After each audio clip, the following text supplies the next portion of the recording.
Hey guys, today we're going to be doing another how-to video. So basically what we're going to be doing today is we're going to be transferring out, we're going to be switching out the stock Traxxas receiver to a FlySky receiver. I purchased it on Amazon. So basically a little background story on this one was we were out at the track racing, and me and some other guys were having problems with our stock Traxxas receivers. The vehicle was cutting out. We tried switching out several different things, and we've kind of traced it back down to the receiver. So what I'm going to do is I'm going to switch over to a FlySky, see if that helps. We thought it was humidity, but it could have been other things. I don't know if the Traxxas stock ones are all that good. I mean, this is just your basic remote.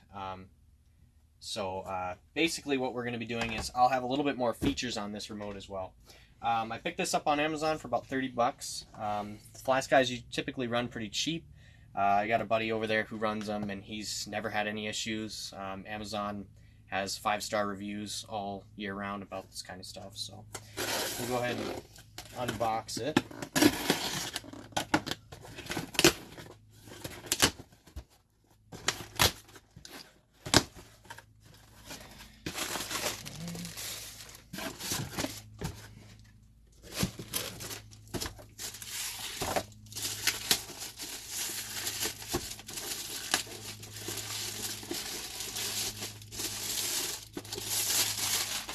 Alright, so this particular model is the FSGT2B. This one is discontinued by the manufacturer. I believe you can still get it. At the time of this video, I could still get it. But it might actually not be on Amazon anymore. So I've heard good reviews about it. This is the one my buddy had. And he said he's never had any problems with it. So we'll take a look and see. So it's got 3 channels. It's for a car boat. This is just kind of like your basic rundown of, you know, what it offers and all that kind of stuff. Basically the geek specs. So what do you get in the package and all that kind of stuff. So, and it looks like this is also just a copy of that. So I'm sure warranty information's in there if they offer that. But so in the box, it looks like you get some kind of grip handle, kind of like more of a rugged grip to fit your remote. You also get the USB 3.0, or I'm sorry, micro USB charging cable for the chargeable battery. So we just pop this open. And here's your actual receiver itself. It's pretty small, but I guess it's pretty good. So we'll be installing this today in the actual unit itself. The guy I talked to, my buddy who has this system as well, said he got a full season on this on one charge, and our seasons usually go for a few months, so it should be a pretty good battery. I don't really think it's going to be too stressful of a battery. You're not really demanding much. So okay, so what you're going to need for the swap is I use an iFixit kit. They're about 60 bucks on their website. I recommend using them because you get a whole variety of different bits that you can use to work on more. They're more towards computer oriented, but you can also use them for RC stuff as well. They've got complete guides on their website as well for you know, basic things like iPhone repair, kind of stuff like that. We're not sponsored by them at all, but I just recommend using their site if you ever need any other information or guides. So we'll be using the iFixit kit. You can use other precision screwdrivers as well. You can, like this one for instance, you know, little ones like that. You can get them at your local hardware stores for relatively cheap. And then also we're going to be using the, I guess it's kind of it's another kind of tire wrench, but we're actually going to be using it to unscrew the antenna today. So these, same thing. I'm sure you can probably get these as a kit. Traxxas is pretty good about individual parts on Amazon. So as you can see, I've already replaced the servo. My vehicle's kind of been a lemon to me. This actually went out, but I have had no problems with this aftermarket servo. I picked that up for about 17 bucks. So basically where the receiver itself is going to be right in this little housing right here. So to get into the housing, you're going to need to grab your precision screwdriver, and it'll be the 2mm bit for it. So then there's going to be 2 hex screws here. You're going to go ahead and unscrew these hex screws.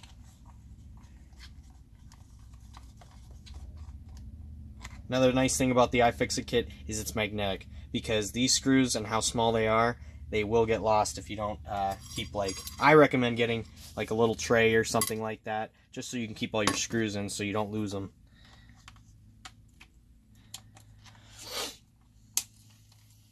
So then you just take this other cover, or I'm sorry, this other screw out. Pop that one out as well. Throw it in the tray, and then just set that aside. So now here's where the Traxxas or your other off-brand receiver is going to be. So you might not see this many wires in yours. I have just a, this is going to be my aftermarket servo wire because it's a little thicker than the other ones. This one in the middle, I believe, is going to be to my ESC. And then this one here is probably to my jumper wire for my transponder that we use at the races.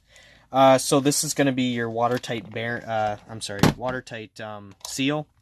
You do not want to mess this up, and you do not want to lose this, because if the ESC, or I'm sorry, if the receiver gets wet, then you're probably going to have a bad day. So then you're going to take this other cover, same bit, 2mm hex. This is all going to be hex for this installation. I don't think there's going to be any Phillips, because most of Traxxas's screws are all going to be hex. You can use an Allen wrench too. I would recommend buying a precision screwdriver kit, just because it's a lot easier than using an Allen wrench, because it can take a little bit of time. Unless you have patience, then by all means go ahead with the Allen wrench. But so when you put this back on, you're going to want to make sure that these all kind of fit in these little slots here. Basically, you want to make sure that they don't get pinched. So all we can do here is we can actually kind of just carefully feed these out.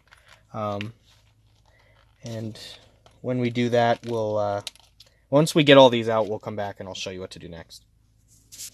Okay, so once we've got all these wires out, so you can see here's the ESC, here's that jumper wire I was talking about, and then here is my aftermarket servo.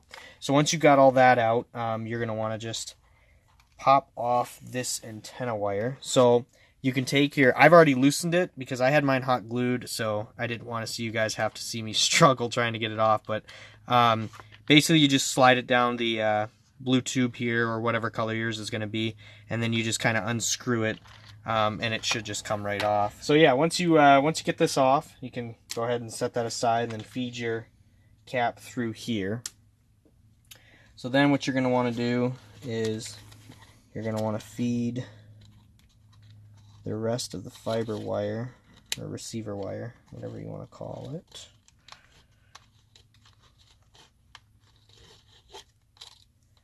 through here. Receiver out.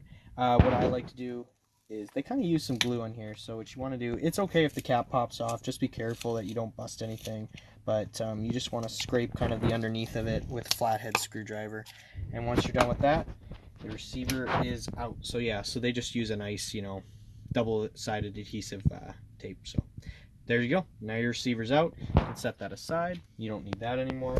So something you can do is, if the housing is actually really, really dirty, in this case, this one's pretty good, you could get in there with some denatured alcohol or some like gunk be gone, or whatever you want to call it, and kind of clean that out. But this one's pretty good. So now we're going to be taking our new receiver and taking it out of the bag as such, and setting the jumper wire aside, because this jumper wire is actually how you're going to program the remote, and I'll show you how to do all that stuff as well. So then you take, this will be your housing for the fiber optic cable, so it doesn't get busted or chewed up or anything during your bashes and crashes. So this one's a little smaller as the other one. So what you want to do kind of is take your old housing and you kind of want to line it up here and kind of see, okay, so here's where our LED is. Right in there, there's a little LED. You want to kind of line it up with that little clear lens on the Traxxas cap. So in this case, it's going to be around where we feed the wires. So we're going to have to try to do this the best that we can. Most cases it'll probably be okay. It should shine through. So kind of wherever it used to be, or at least if as close as you can get it. Different Traxxas, different types of Traxxas RC vehicles probably have different style housing, so you can probably just kind of do it according to whichever Traxxas you have. So firstly, what we're going to do is we're going to feed this cable, or the receiver wire, out of the housing we took the old one out of. We're going to kind of place that one into the little, as best as we can. It might not fit properly, but should fit pretty good.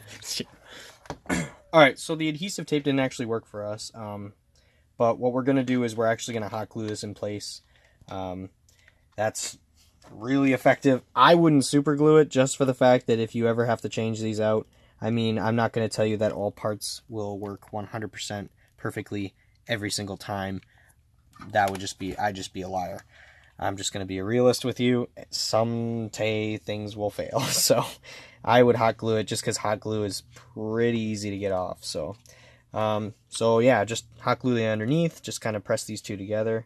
Should be okay. This is a little loose, but I'll add a little bit of just a little hot glue to the side of it here.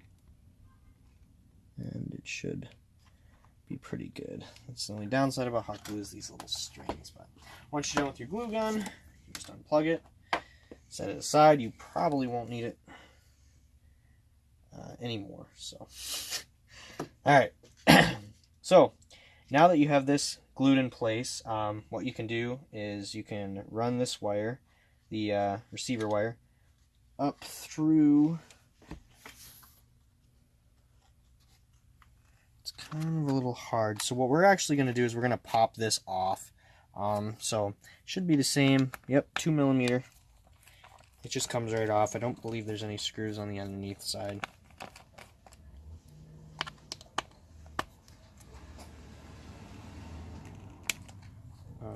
So basically you just unscrew this off, set these two screws aside, and then this just pops right off. So now that we've kind of got it away from the unit, you can kind of clean off the underneath if you got dirt or grime, but it's going to be a little bit easier to run this fiber optic cable up through the stem here. So kind of just like that. You don't want to pull too tight, just because of the fact that it is fiber optic and it could break. So once you're done with that, it's pretty simple. You just kind of place it right back down on the take your same screws that you just used, screw them back into place. Okay, so now that once you've got this screwed back in, your receiver is nice and secure, you've got this feeded up through the stem, you can now put these wires back.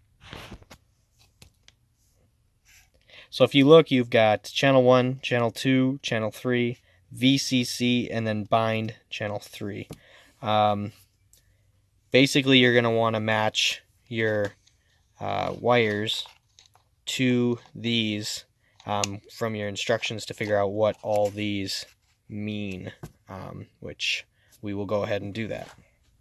So once you get the wires back in accordingly, you just want to make sure that you don't have these pinched, because you can actually pinch the wires pretty easily with this, but you just kind of want to make sure they rest in there pretty easy.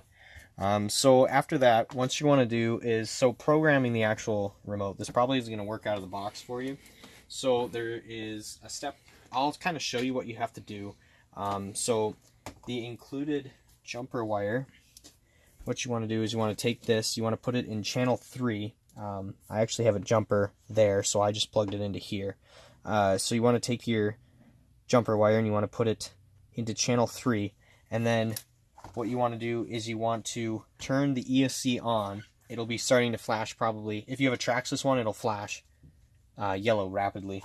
So then what you want to do is you want to grab your remote, make sure that the battery's in and it turns on and everything.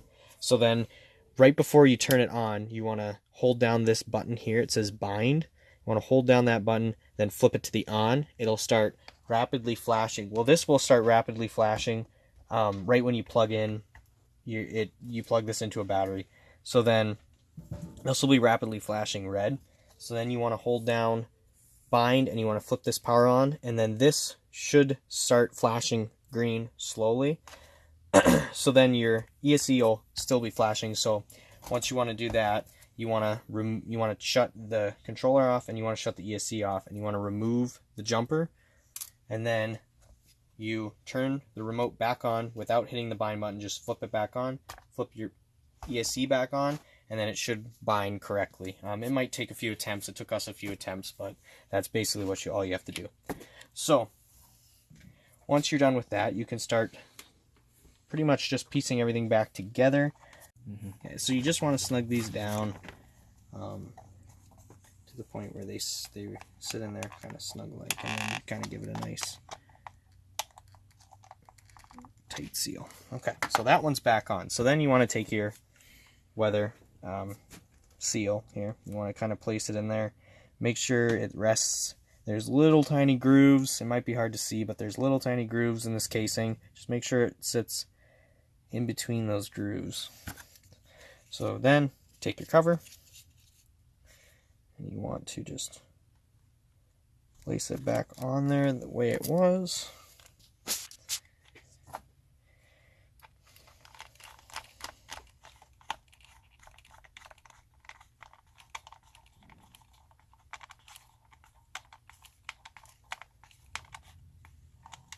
Okay. So you want to take your housing. You want to just slide this right in between that, and then slide this right over the fiber optic cable. Kind of press it down into the stem. Then you just want to take your bigger size hex wrench and then kind of tighten it down.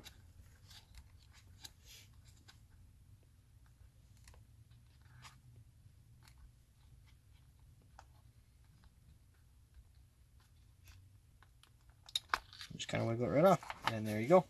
Now you have it back on, should be good to go. Then what you want to do is, this is the point where after you've programmed it, you're pretty much ready to go. We can plug in a battery. I've already went through and programmed it, like I said. We can pop a battery in and then turn on the receiver, or I'm sorry, the ESC, and turn on the remote, and it binds instantly. And then just kind of go forward, go backwards, right, left. So yeah, that's basically it. That's how you change a stock Traxxas receiver to a FlySky FS G2 or GT2B. Just remember to like the video, comment, subscribe. Let us know what else you'd like to see. We've got a couple more how-tos in the works, so and maybe a couple unboxing videos. So thanks for watching. Take care.